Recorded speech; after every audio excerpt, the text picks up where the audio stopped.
Welcome to the InnovaBuzz podcast, where we share all kinds of tips, advice, and interview guests on all things innovation and leadership in modern marketing.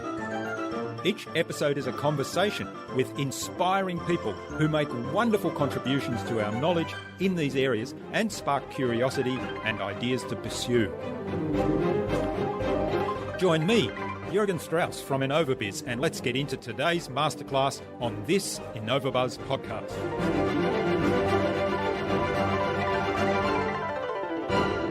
I feel like email is a phone call and social media is a billboard. I wouldn't send an email to someone at an hour that I wouldn't think it's acceptable to give them a phone call. And I think those kind of things over time, they build a really healthy relationship with your audience. It really comes down to treating your audience like a human being as well.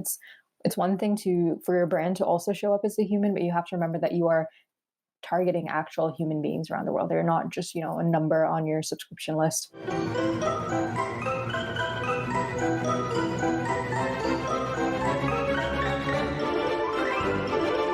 Hi there, Innovator. It's that time of week again, and wonderful to be back with you and with another episode. I hope you've had an awesome week so far. And I hope you enjoyed my recent conversations with confidence coach and podcaster Christina Canters and with Kate Billing, the founder and creative director of Blacksmith. I'm really excited to have on the InnovaBuzz podcast as my guest today, Eman Zabi, a launch copywriter and founder of the Scribesmith. Eman started her career writing about her adventures climbing Mount Kilimanjaro, and that led her to work as an outdoor copywriter before her love of research led her to work primarily in the launch space. A quick promotional message from our sponsor, that's InnovaBuzz, where we help coaches and consultants build professional credibility, engage their target audience, and connect with their ideal client. That requires absolute clarity about who your ideal clients are and how you can help them. To help you get that clarity about your ideal client, take a look at our Marketing Master mini class, where in less than 30 minutes, you'll gain absolute clarity on your ideal client and how you can communicate with them to build and strengthen an engaging, enduring relationship. Access the Marketing Master mini class at innovabiz.co/Marketing Master. It's completely free and accessible without even giving away your email. In our discussion, Eman talked to me about her research process, which involves acting like the audience. She also explained what you can learn from the voice of the customer, and it's a lot more than you might think. And she explained how using humour and personality in copywriting makes your copy much more human and builds connection. Without further ado, then, let's fly into the hive and get the buzz from Eman Zabi.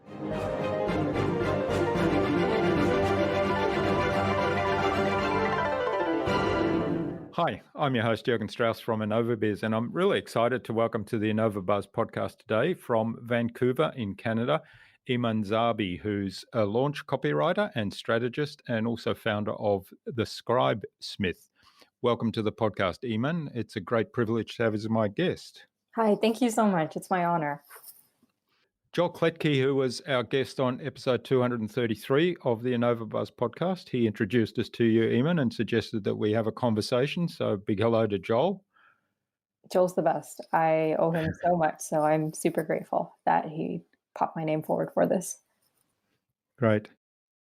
Now, with the Scribesmith, you produce compelling conversion copy with, as you say, personality popping out at the seams that helps you stand out from millions of other brands selling to your customers. And your focus is around making businesses sound human, which is, that really strikes a chord with me because as someone who's passionate about making marketing human, I'm really looking forward to digging deeper into all things human-focused copywriting with you, Eman.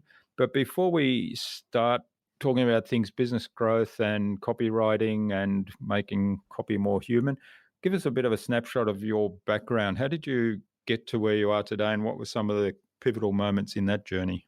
So I've actually not been in copywriting or business very long. I've fell headfirst into this industry. And I didn't really even know what copywriting was at the time when I actually started doing it. My background is in political science. I graduated and I found that there weren't really that many good jobs available in things that I was interested in. And I just started writing. And I got really lucky because a few people thought that I was a decent writer, and then they started offering me money for it. And I thought it was the greatest thing in the world. I couldn't believe people wanted to pay me for something that I was doing for fun. And it just grew from there. I found the Copywriter Club podcast, and that changed my life. And I went into it. I quit my full-time job and moved to Canada, and that's it. That's really my big story. So, yeah, it's interesting, isn't it, when you're doing something that you really enjoy just for yourself and for the pure enjoyment, and then people say, how do you do that? I want to pay you to show me how to do that or to do it for me. Yeah, I mean, and it wasn't really very much in the beginning. I think like the first amount I was paid was $23 or $24, and I just thought, I thought I'd hit jackpot at the time. I mean, it was a lot of money to like a fresh grad. I was just like, whoa, I have lunch money for a week.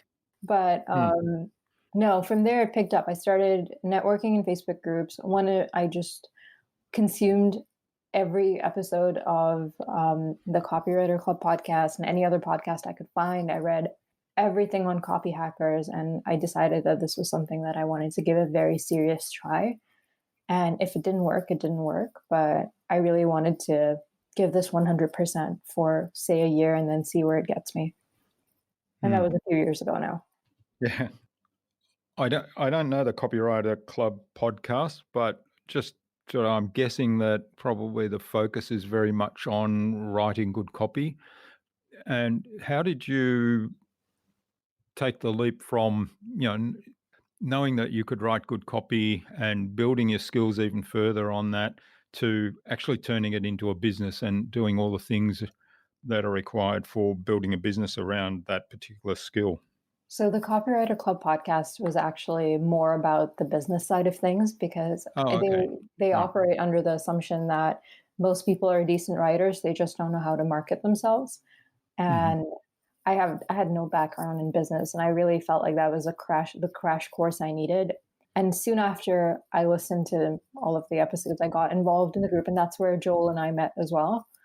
And I invested in their programs. I learned everything that I could from them. And after a while, it was time to leave the nest and start my own thing. And that's really what happened. I worked under one of the co-founders of the Copywriter Club, Kira Hug, for some time. And she is, I think, the most extraordinary writer in the world. I think she has this incredible ability to put soul into the most dry, mundane, boring things. And subcontracting for her just taught me everything.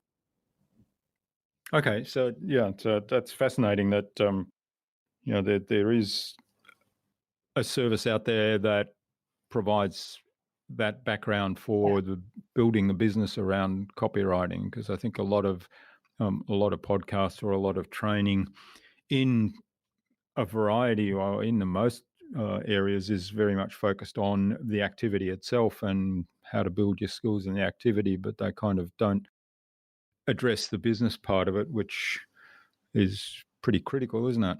Yeah, absolutely. I mean, if you can be a great writer, but if you don't know how to market yourself, then you're just going to be the industry's best kept secret. Like, no one wants to be in that position. All right. Now, speaking of the industry's best kept secret and, nobody finding you, how do you, what's your approach to writing copy that grabs attention of the right audience and then starts to build a conversation that leads to some relationship? So I really want to say that it's like this very organic process where things just kind of come to me while I'm mulling it over, but really it's not. It's a very research-driven process, and it involves me heavily immersing myself in kind of the sphere that the target audience operates in. It means if you look at my Amazon book order history, you will like see everything from gut health to SaaS and tech to law to psychology, and often because I go very deep into whatever I'm working on at the time. So it involves reading what the target audience is reading at the time. It means hanging out on Reddit a lot and reading the kind of subreddits that they're posting on, and I like just doing a lot of social listening and kind of understanding the language that people are using to communicate their struggles and their challenges, but also understanding their humor, understanding the kind of subculture in which they operate, and being able to adapt that into the strategy and being able to then use it. That's interesting. So basically you act as if you're a potential audience member of that particular client who you're writing Yes. for, and then you go out and find where that audience hangs out and what conversations they're having. Yeah, absolutely. And that's in addition to having like conducting interviews and surveys and the usual stuff as well. All right. Now, in terms of putting together something that then has personality, so you've kind of got a sense of what that particular audience likes to hear, what they read, where they hang out, what kind of humor and language they use.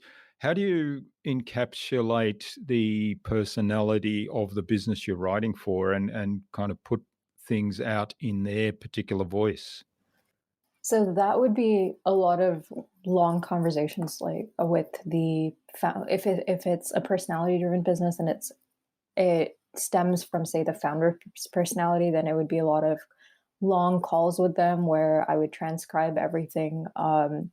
Usually get a transcription, then go through it line by line and look for interesting phrases that they use. Look at their social media and things like that, but also look at where they're from. And I wasn't born or raised in North America. I was raised in the Middle East, and I feel like that has given me a little bit of an advantage because a lot of the colloquialisms that people use in North America stand out to me a lot more. Mm-hmm. So it's easier to pick up on all the like lots of nuance in their language and then pull that out and incorporate it into the copy. Yeah, that's interesting, isn't it? That if we're kind of native speakers of the particular language, particularly the dialogue or the location we're in, a lot of those unique phrases or expressions kind of just go through our filters. We don't even realize that they're there. And Yeah, absolutely. One of my early clients who I'm still working with, she is from New Orleans, and she's super, super Southern, and she has like the most incredible voice with all of these really quaint Southern expressions peppered in. And I just had no idea how to write her voice when I was starting out because it was just so far away from anything that I'm used to. I have an entire notebook filled with phrases that she's used. I have dissected her sentence structure, how long, where the y'all comes in the sentence. Like I have it all. So I really do get very granular when I'm working on people's voices. Yeah. Yeah, well, that's taking research to quite a very detailed level. So it's I mean, this was over yeah. the course of a few years that we've been working together, so it doesn't always, yeah. Okay, now I noted that you're a student of neuroscience and neuromarketing. I think you've got certificates in both of those subjects. So how did Neuromarketing. that? Oh, okay, how did that Not come smart enough on about? neuroscience. Yeah, how did that come about, and how do you apply that in the work you're doing now? Well, I think I found that like I said, my background is in political science, and there is a little bit of overlap that I feel that with marketing, but I just felt like I didn't have a very strong academic foundation in marketing, and I really wanted to be able to I was at a point where I was able to understand what was happening, but I wasn't able to kind of break it down and see why. And that's why I wanted to take neuromarketing. It was one of the courses that was being offered through one of the MOOCs. I think it was either edX or Coursera or one of those.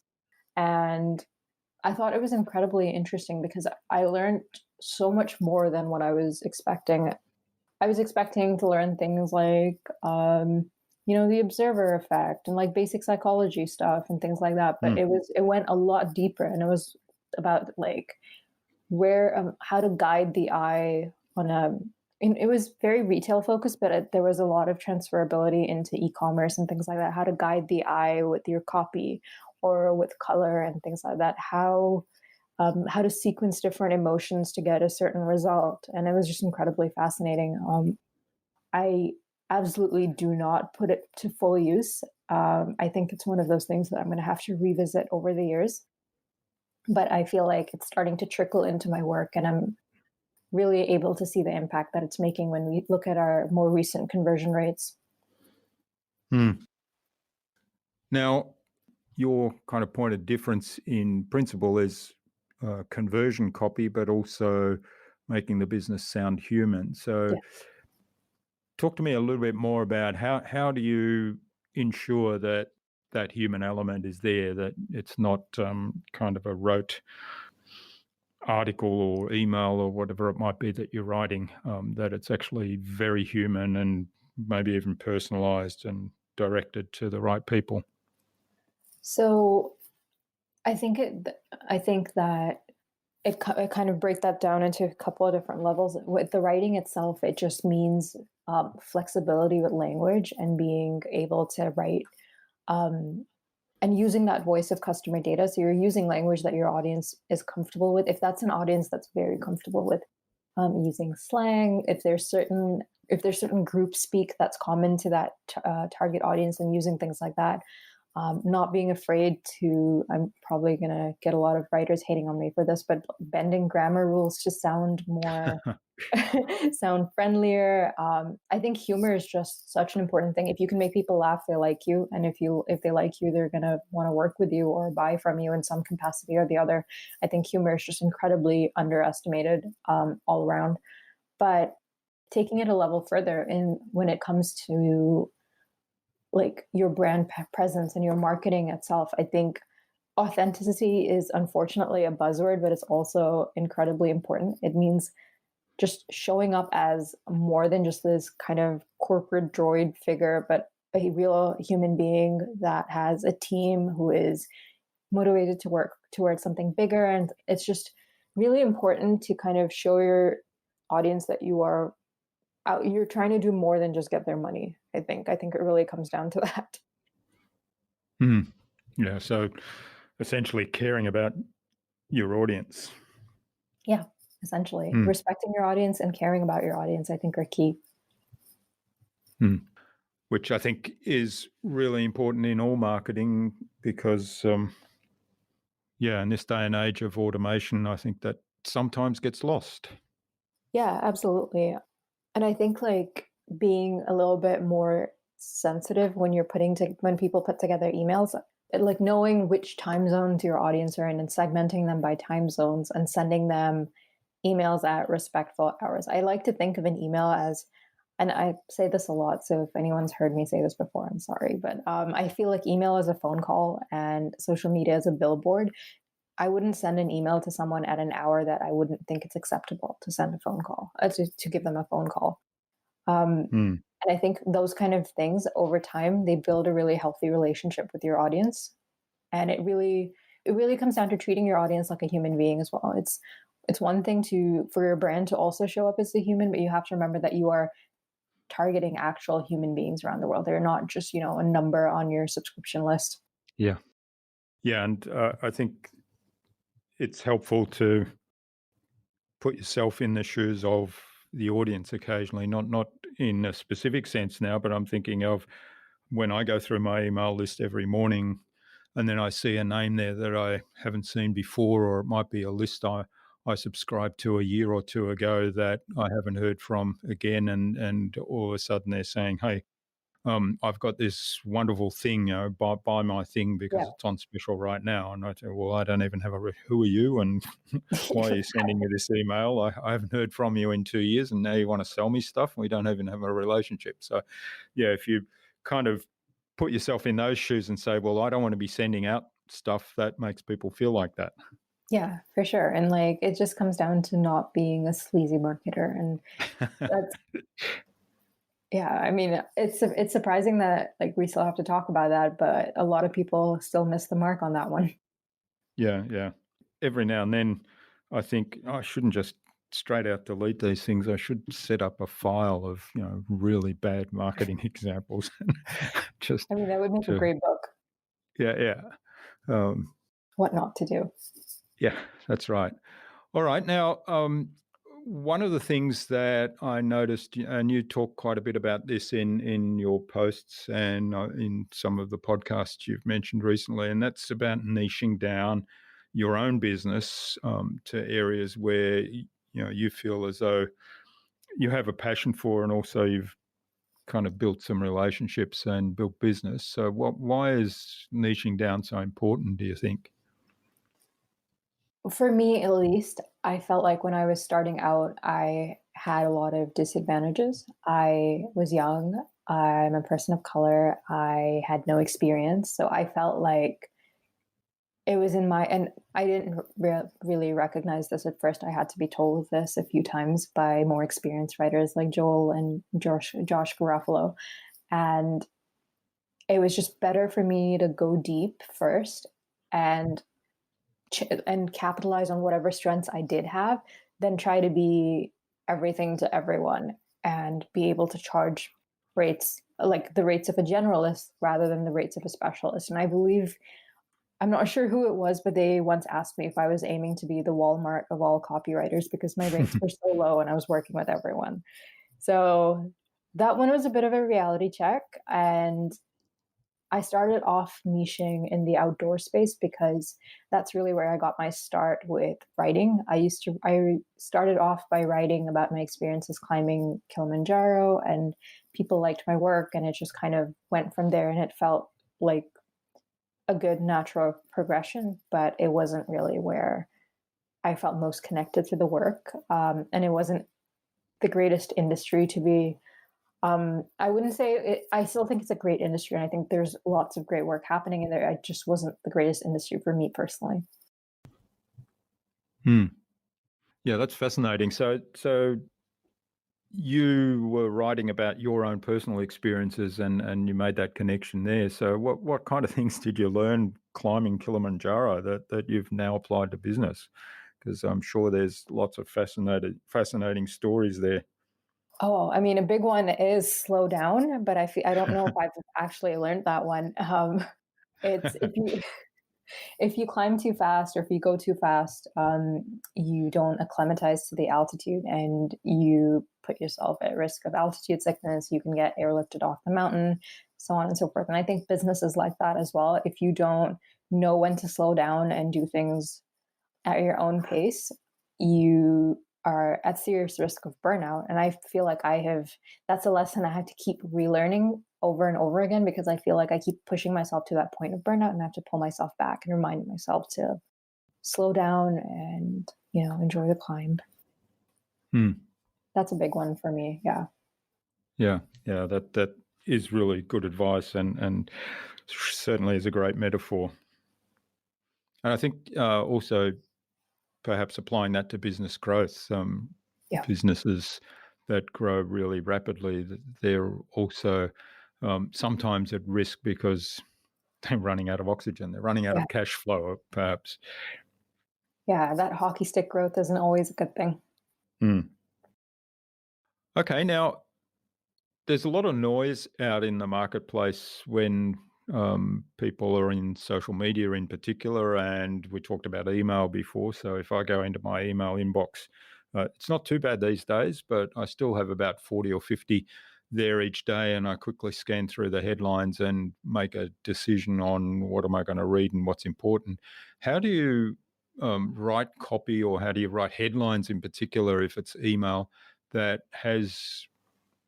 grabs the reader's attention? If I'm going in there, what are some of the features of a headline that would grab my attention to the point of saying I've got to open that email and read it? Well, the easiest way to get someone to open their email is to put their name in the subject line. That's immediately going to catch their attention. People are just more likely to see their name when they're scanning through their emails. The other thing that comes in is that that factors in is that if you have a reputation for sending good quality emails. And if you have been providing more than just, the occasional super salesy email, and if you have this relationship with your audience where you're providing value, then your engagement rates and your open rates are going to be higher. But apart from that, I think having their name in there, but also having a little bit of a teaser or anything to kind of like catch their eye. Sometimes jokes work really well. I had an email that I wrote for one of those toilet paper companies. I don't want to say which one because I'm under NDA, but it was a great email about diarrhea. It was just the best subject line, and I think it outperformed everything else that they've sent. And they were really very hesitant to use it, but it worked really well. So like not being afraid to push the envelope a little bit and have a little fun with your subject lines and just do something a little bit unexpected. Lower caps also seems to work really well. Because that's if you're doing like a very short, almost personalized looking email. In the launch space, we call them the 9-word emails because they're like one sentence tops, and then you sign off with just your initial. So it looks like a very quick email that you kind of shot off from your iPhone, and it increases engagement. It's easy to do, and you get a tremendous number of responses to it. You get hundreds and hundreds of responses to those emails. That's fascinating. So lower caps, I'm guessing that's that you can't do that in the subject line, right? You've got to do that in the body. Oh no, lower caps in the subject line. So like it would be like, Eman, do you have a sec? And it would just be lower caps. You might miss you might not even put the question mark at the end. And then the email would be like, hey, quick question. I noticed you're on the fence about this. Do you have any questions that I can answer? And then you just sign off with your initial. And that usually, no link, nothing. And that usually gets a lot of response. Interesting. Yeah, it's my favorite thing to use to like, as a pattern interrupt in the middle of a launch or in the middle of an email series, just to kind of, because people start to get used to those long form emails and the more typical sales, like sales sequence type subject lines and things like that. So those work as real good pattern interrupts and to get people to open and engage all over again. All right. Now, you mentioned launches there. So what constitutes the structure, I guess, of a good launch? Let's say, I'm working on one with someone at the moment where they're doing a launch of a program and they're starting off with some webinars. And of course, the webinar, they're sending that out to their list, but also partnering with other people to send it out to their partners' lists as well.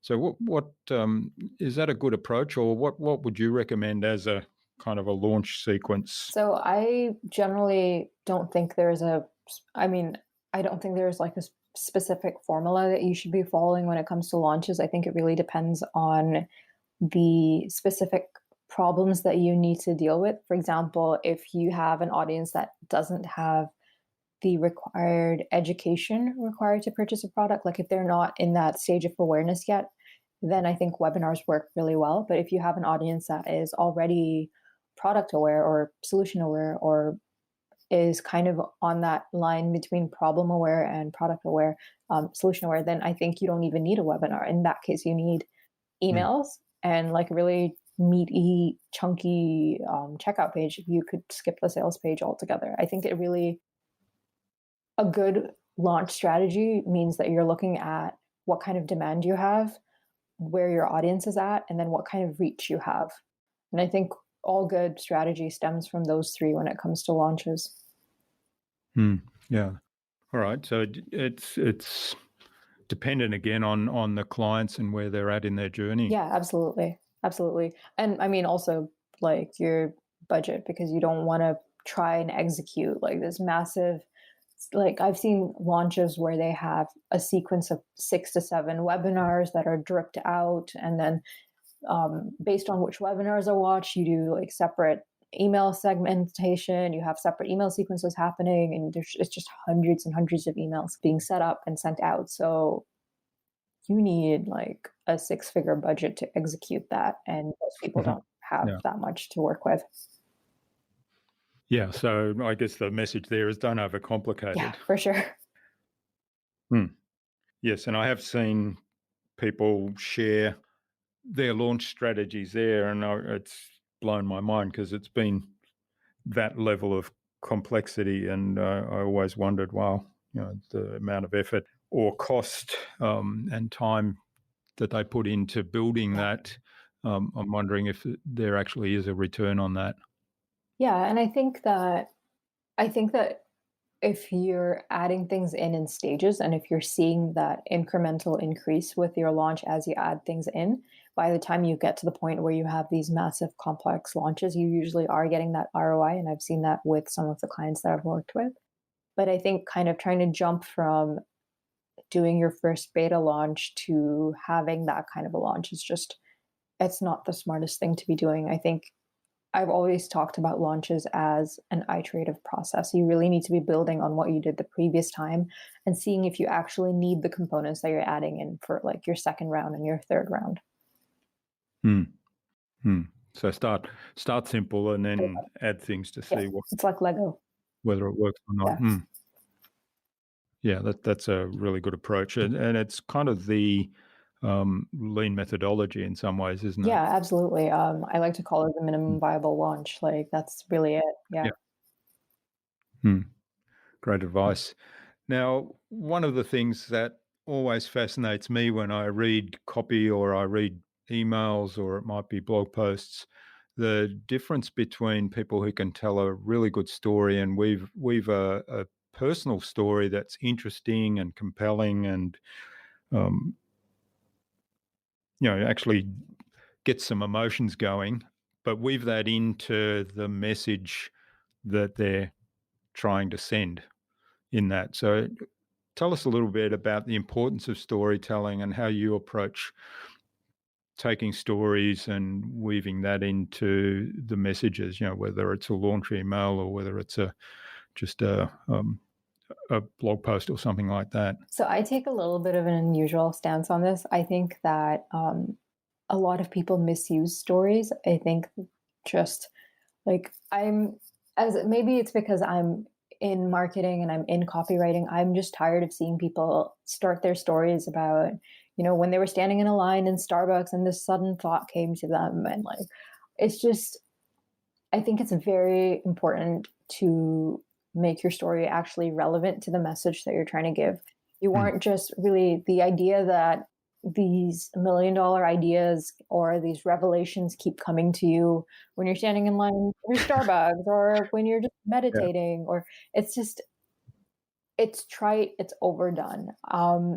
I think there's this, I mean, I think skilled storytellers can still make them work, but I just think that they are losing their effectivity over time. And I think it's more important to make that emotional connection based on like your actual content rather than just your hook. Your hook is just to draw people in, but really I think if you're the whole foundation for your story is that this idea just came to you, I think you have a lot Mm. more work to be doing. I think there is a skill to narrative building that a lot of people are missing right now. Yeah, well, that's certainly a bit tenuous, where people sort of say, "Well, I was doing this, and that prompted this thought." But there are people who, particularly in email, who I read their email quite a lot, and they weave in a story in a really good way that it is actually relevant. And often there's, it's something that might be a metaphor for the message that they're trying to say, and it's not directly, here's customer X, they did this, so you should be doing this as well. It's not as direct as that. It's more around being a metaphor for another message. Yeah, and I think Laura Belgray does an incredible job of that. I think I've seen whoever does Ramit Sethi's copy, I think it's Abby Woodcock. I think she does a really good job of that as well. And I think with those kind of stories, I think it really is about crafting it backwards, like understanding what your message is, and then being able to, it's about starting with the end result, knowing what message you want to convey, and then molding the story to suit that. But I think being able to find that inspiration in everyday life is also a product of being just very reflective in nature and being able to constantly analyze things in your everyday life. And being an overthinker, I think, is also a great asset for any writer. I think if you dissect every experience in your life, you're going to find meaning in there somewhere. Yeah, as long as you write it Yeah, down and exactly. not just keep it in your head. Yeah. Yeah, I love the idea of starting with the end in mind and working backwards to build a story. All right. Well, I could keep talking storytelling and writing and good copy with you for ages, but I'm just aware of the time. I think this is a good point to move on to the buzz, which is our innovation round. And it's designed to help our audience who are primarily innovators and leaders in their field with some tips from your experience. So I've got 5 questions, and hopefully we'll get some really insightful answers that'll inspire the listener to go and do something awesome today as a result. No pressure. No, none at all. So what do you think the number one thing is anyone needs to do to be more innovative? Oh, wow. I think it has to be being okay with failure. It has to be like my Mm. whole business is an experiment, and I'm just going to keep doing it until I fail, and then I will pick up wherever I like fell down and take the lessons I've learned with me and do something else again. Yeah, well, my business coach says there's no such thing as failure. It's all feedback, and it ties back in what you were telling us before about campaigns and keeping them, keeping or starting with the minimum viable Yeah, absolutely. campaign and then adding things, checking to see if they work. If they don't work, pull them out. So that's kind of, that didn't work as could be seen as a failure, but it's actually feedback. Yeah, absolutely. All right. What's the best thing you've done to develop new ideas? Oh, this is going to sound terrible, but it's Reddit. I think Reddit is just the most incredible platform there is. There are just so many people sharing interesting ideas and just talking things out and talking about their struggles. I think that's where a lot of my ideas come from as well. It's just listening to people complain about things, I think, is a fantastic place to start when you're trying to find new ideas for products, because there's a demand and there's a need at that point. Hmm. Yeah, that's a really good suggestion. And yeah, listening to people in general around what are their challenges and frustrations and where are some things that unfulfilled needs that maybe you can help with. So yeah, really great suggestion. Thank you. So you mentioned Reddit. Do you have a favorite resource that you use most often? Would that be it, or are there others? Well, in terms of for customer research, I really think Reddit is the best place to be. I think Amazon reviews are also really great for that. But in terms of um, resource for like to learn about things, I think, yeah, it's just social media in general to learn about people, learn about how they take. Quora is another really great one. Yeah, Quora is one that I use quite a bit too, just to keep track of various things and what's happening in those areas. Yeah, it's fantastic. All right. Now, what's the best way to keep a client on track when you're working with them? Oh, I'm terrible at this. I'm really bad at this. So I have my wonderful, wonderful OBM handle it for me.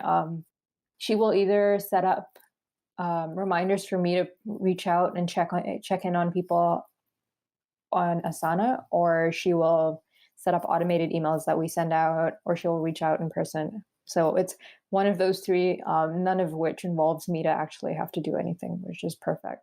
Because I'm not very type A. I'm not the most organized person. I'm very scattered and very like immersed in the creative part of the process. So the deadlines, the organization part, she brings all of the structure to my madness, and that's the only reason we're still afloat. All right. So OBM, is that an outside business manager? Oh, sorry, that's she's an online business manager. So yeah. Online business manager. Okay. All right. Just wanted to clarify that one. So she keeps the clients on track and she keeps you on track as well. Yeah. So she is basically a hybrid VA, tech specialist, and project manager all rolled into one. All right. That's a good way to approach it. Particularly, I like that, you say, well, I'm not good at this, so I'm going to get help in doing it properly. Yeah, absolutely. I'm acutely aware of the skills I lack, and I'm perfectly happy to hire people I always try and hire people who are better than me, because I think Mm. there's no room for ego when you're trying to grow a business, I think. Yeah, unfortunately, a lot of people still let it get in the way. Absolutely. Hmm. All right, and finally, what's the number one thing anyone can do to differentiate themselves? And this is such an easy one because it's still the one that most people like drop the ball on the most. It's actually just showing up and doing good work, because I think that in almost, at least I can speak for online business, and most of the people that I see are really, I would say they're the people who are most successful. They're average or slightly above average writers, but then they have their processes in order. So like things get done, they show up on time to meetings, they're presentable, they send emails in on time, all of that. So that's like the real basic thing that you can do to stand out. And there are incredibly talented writers out there who don't have that part of it down, who just aren't successful. So it's just showing up, doing good work, and focusing on also the client experience, I think, is also incredibly important. Yeah, that's really good advice. And you talked about ego a moment ago. So if you can put your ego aside, then it becomes much easier to focus on the client experience and certainly making sure that you're doing your best work for the client. Yeah, absolutely. And, not getting personally attached to the work and taking things like feedback personally, things like that as well go a long way. Yeah. All right. Well, thank you, Eman. This has been really fabulous. Now, where can people reach out, find out more about you, first of all, and then perhaps reach out and say thank you for what you've shared with us today? Sure. So I am on the Scribesmith.com, and I hang out most on Twitter and Instagram. So that's Eman_Zabi on Twitter and Eman.Zabi on Instagram. All right. We'll place links to both of those, or to all three of those, in the show notes, and people can just click through and check you out. Perfect. Sounds good. Now, is there a number one piece of advice you'd like to leave our listener today in regard to being a leader in innovation and in their field? I mean, if you want to be a leader in innovation or in whatever field you're in, you have to be very comfortable with the idea that you are very likely to fail at some point or the other. And so you might as well get it over with and test your ideas out. I think just kind of getting over that mental block is key for success in any field, especially if you're trying to do something innovative. So yeah. Yeah, great advice. And again, comes back to what you were saying earlier about the minimum viable campaign, but this is now about the minimum viable product or service to test out. Yeah, I think everything in your life should be minimum viable. I feel like that should be your life philosophy moving forward. Yeah. Test and fail. Great. And get feedback. Yes. Yeah. And then adapt. For sure. Yeah. Wonderful. All right. Well, finally then, Eman, who would you like me to chat with on a future InnovaBuzz podcast, and why? Ooh, okay. So the first person who came to mind when I saw this question was Mariana Norton.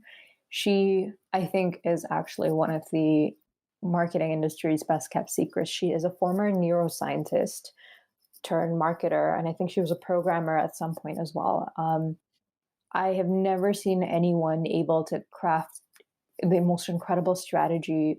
Like, she just comes up with these things like off the top of her head, and it's phenomenal. She has probably made so many people in the copywriting space so much money just by dropping these incredible ideas in these casual conversations she has with people. And it just ends up changing their business. It's changed my business for sure. So Mariana Norton. And the other person I would like to nominate is Haley Green. She is also one of those best kept secrets. She is someone who's an up and coming e-commerce email writer, and she's one of those people who's turning into like I don't want to say jack of all trades because it implies that she's not a master of none, but she's turning into someone who's a master of all things. She's incredible at Facebook ads. She's incredible at e-commerce in general, e-commerce strategy and emails, incredible at tech. Really, she is one of those people that people need to be on the lookout for. All right, wonderful. So we get 2 for the price of 1, and if we can get an introduction to Mariana and Hayley, that will be wonderful, and we'll get them on the podcast and have conversations too. All right, well, thank you so much for sharing your time and your insights with us so generously today, Eman. I've really enjoyed this. I've learnt quite a bit about how you approach copywriting and written down a whole bunch of ideas here, and particularly the don't climb too fast, don't move too fast. Remember that one, and of course the philosophy of the minimum viable approach is always good advice. So I wish you all the best for the future, and let's keep in touch. Thank you so much for having me. This was so much fun.